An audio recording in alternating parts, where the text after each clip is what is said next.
What have I become? Toot, toot, toot, toot. My Swedish friend. Helvete jävlar fikta perkele. Ich bin der Eismann. Ich hab Steine von Swarovski. Ich hab Steine von Versace. How's it going, everybody? Smoking on a Torano. Vault Torano. Blend D-042. Okay. This comes on the foot of the cigar, which is a nice touch. And there's some other Toranos that they have a cigar band that like goes pretty much from the beginning to the end of the cigar, and it's either like a teal color or a yellow color or orange color. That's different blends. These Torano Vault cigars have different blends.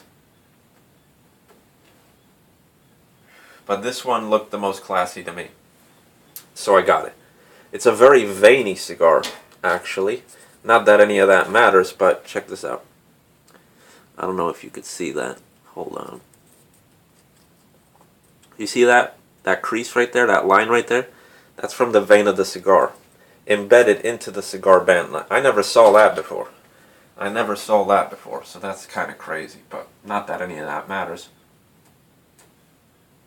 Construction's good. Ash holds on for a decent amount of time. Room note is actually particularly pleasant. I like it. It smells sort of like cookies in an oven with like a heavy tobacco note. So, flavors of the cigar. First half starts off with a heavy black pepper spice mixed with like a heavy cedar. Okay?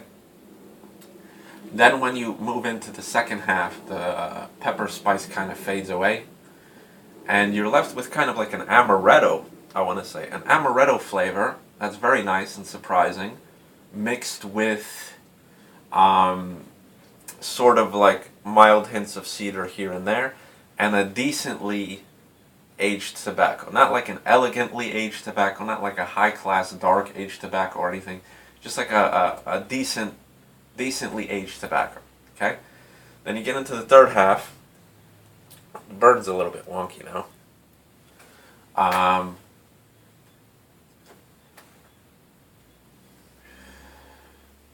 And what I'm getting now is mainly like a baked cookie flavor. Like chocolate chip cookies without the chocolate chips.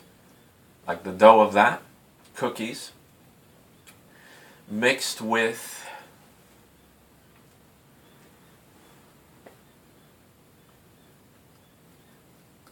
mild splashes of cedar here and there again, and you still get that mild, very mild amaretto flavor.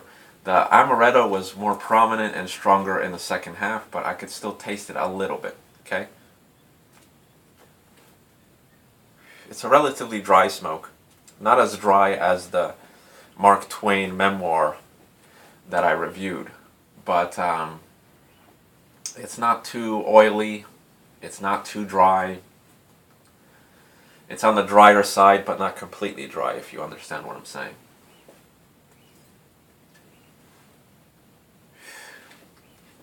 The finish on this cigar is very quick, meaning that when you retrohale, you get blasts of flavors, but then they fade away really quick. They don't linger, you know. You just get like a mediocre aftertaste. So what do I have to say about this cigar? I forgot the price, but if it's in around the $5 to $8 price range, if it's cheaper, then it's better, okay? Then I recommend it a bit more. But if it's into the $5 to $8 range, I definitely recommend giving it a shot, okay? Because it's a nice, well-rounded cigar.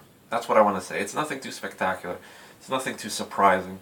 It's just a well-rounded cigar. The first half starts off a little bit strong, but overall it's a medium strength and medium body to me. Is it box worthy at the price tag around $5 to $8?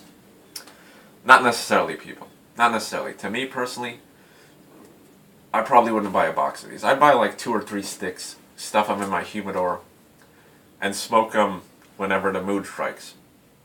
If I'm looking for those particular flavors, you know.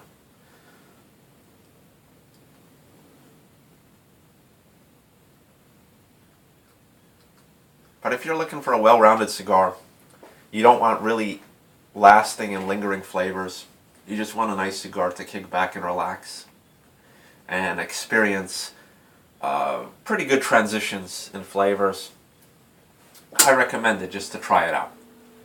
Okay? If it's like around the $10 price range, I can't recommend it to you guys. I can't recommend it to you guys because there's so many other cigars that are much better than this in that price range. But for $5 to $8, I'm not disappointed. It's good.